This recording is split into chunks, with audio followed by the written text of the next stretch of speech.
menghilangkan lembaga sensor supaya kita bisa ngelihat siapa muka orang yang jual formalin, siapa muka orang-orang yang jahat gitu, nggak perlu ada suara cempreng, dan kita bisa melihat, kita bisa memberitahu kepada anak-anak kecil apa itu belahan dada. Jangan sampai anak kecil zaman sekarang itu ketukar antara belahan dada sama muka penjual formalin. Di Belanda sama-sama juga kotak-kotak. Coba orang-orang Jepang kesini pada yang bingung gitu ngeliatin kotak-kotak, karena mereka ngeliat kotak-kotak itu cuma di satu video doang. Enggak.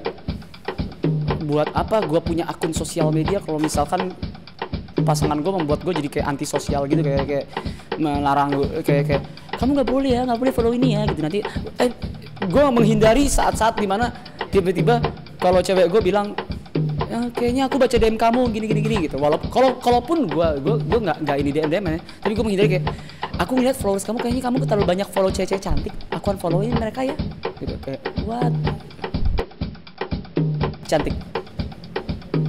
Soalnya kalau pinter itu ada kursus buat bimbel gitu. Kalau misalkan cewek pinter dan kalau cewek cantik tapi nggak pinter, kita masukin aja dia ke bimbel gitu. Kayak ya aku kurang nih, aku nggak tahu bedanya Amerika sama Eropa apa, ya kita belajarin aja. Kita sabar, kita masih ada sabar tuh, kita sabar karena ada tujuan nih. Oke, gue sabar nih sampai dia pinter gitu. Tapi kalau misalkan kita ngeliat cewek yang pinter tapi nggak cantik, itu kayak gimana ya, kayak ini kita ngomongin oke, cantik sama jelek itu relatif ya. Ini kita ngomongin jelek yang mutlak. Dia udah pinter tapi muka kan nggak bisa dia-apa-apain, masa kita suruh dia operasi plastik. Nah kalau yang tadi cantik itu kita sabar, ada batas ya, kita sabar sampai dia pinter. Nah kalau yang ini nggak ada batasnya, kita sabar sampai kapan dia cantik ya, nggak ada batasnya. Semakin tua ya semakin gitu. Percaya sebenarnya nggak sih, gue sama kayak Ari Kriting, gue percaya cinta sama pandangan kedua. Karena kan kita kalau cinta sama cewek kan biasa gitu kan, pandangan kedua kita ngeliat gitu, jadi di situ kita jatuh cinta.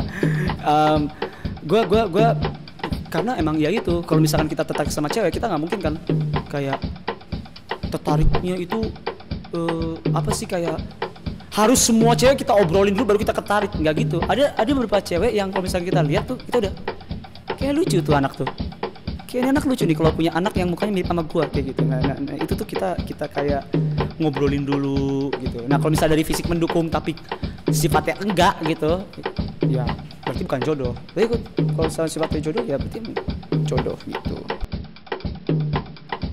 Gajah Mada, karena dia itu mempersatukan Indonesia dengan sumpah palapanya. Gajah Mada. Bahkan dulu gue pernah ketukar Gajah Mada sama patung Ganesha. Gue kira Ganesha itu Gajah Mada karena gajah, tapi menurut gue gitu, pejuangnya itu loh. Definisi gue tentang pria sejati adalah pria-pria yang tidak melakukan apa yang khalayaknya cewek sejati lakukan. Seperti ngomongin orang. Kita selalu dengar itu ibu-ibu gosip, nggak pernah dengar bapak-bapak gosip. Jadi kalau misalkan lu udah ngomongin orang, berarti lu bukan cowok. Terus kalau lu udah pakai pensil alis, berarti lu bukan cowok. Kalau lu lebih bingung milih kemeja warna biru muda atau biru dongker atau apapun namanya tuh, merah, burgundi, hijau, toska, kuning, berarti lu bukan cowok sejati. Kalau lu udah lu sering ke salon gitu buat perawatan muka gitu, yang kalau ditanya itu perawatan muka kenapa? Biar lu sehat? Enggak, biar gua ganteng. Lu bukan cowok.